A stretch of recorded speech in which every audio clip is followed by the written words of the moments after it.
To replace a propeller, the first thing you do is make sure that the dinosaur is off, in the off position.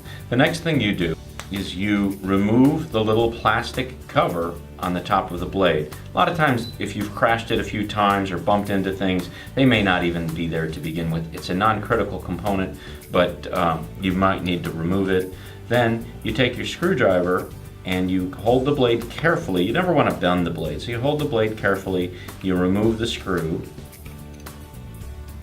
and then you make sure that you know which blade it is. Is it the A blade or the B blade? And that's indicated on the underside of the blade. There's a letter that's stamped into the part and either says A or B. If it says A, replace it with your spare A blade. If it says B, replace it with your spare B blade. If you need additional parts, contact NIDO to get and order additional parts. Take the old blade out after the screw comes out, put the new blade in, put the screw back in, and tighten it. Then you can replace the plastic cap if you have it, and if you don't, it won't matter. It'll be okay. To remove or replace a basket, what you'll do is you'll take your screwdriver. These are a little tricky, and there's a specific location here, only one of the parts, and you remove that screw, unscrew that screw, and get it to remove. It can take a little bit of wiggling or such. Then you wiggle the basket out of the motor housing. And if you're an expert and you no longer want to use your baskets, then you put the filler piece in place, replace the screw, and tighten it snug. If you're putting a new basket in, then put the new basket in its place and tighten it snug. Again, it's our recommendation that you only fly with the baskets.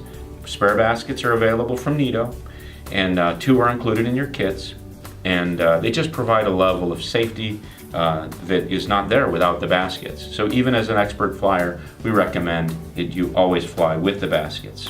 The drone will fly about 130 feet up, and it has a range of about 160 feet. Now, this can be used indoor or outdoor, but it should be never used near crowds of people or animals or anything that could be harmed by the drone. Flying over water is not recommended in the event that you lose control of the drone. It is not waterproof. Watch out for power lines, any kind of electrical wire, trees, things like that. Make sure you've got a wide open space that you won't hurt anyone or hurt the drone as you enjoy your play. Flying over cars or things that could be damaged by it or moving traffic is not recommended because you may lose control of the drone and cause a distraction to drivers or motorcyclists or bicyclists. So keep an eye on that and be careful, fly it in safe places. To charge it, you first plug your USB charger into any USB outlet and then you connect the battery. When the battery is not charged, the light will be off. Once the battery is fully charged, the light will come on to indicate that your battery is ready. It looks the same way when there's no battery connected. Batteries are best charged when they're not warm. So when you take the battery out of the drone, if that battery is hot, wait for it to cool off before you charge it. That's best for the longest life of the battery. Before flying your drone, you should always do a pre-flight inspection. A pre-flight inspection is just like a pilot walking around the plane before the plane goes to take off.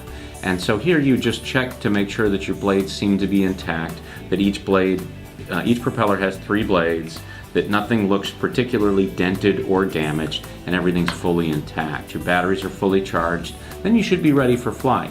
If something happens during flight that's unexpected, you're unable to control the drone, it may be the batteries in the drone, it may be the batteries in the remote control.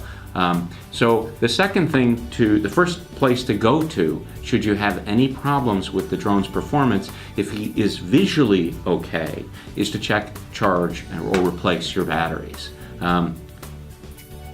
Also, if he does something funny, or if he's flashing his lights, he may need to be resynchronized. That's another thing to check right away.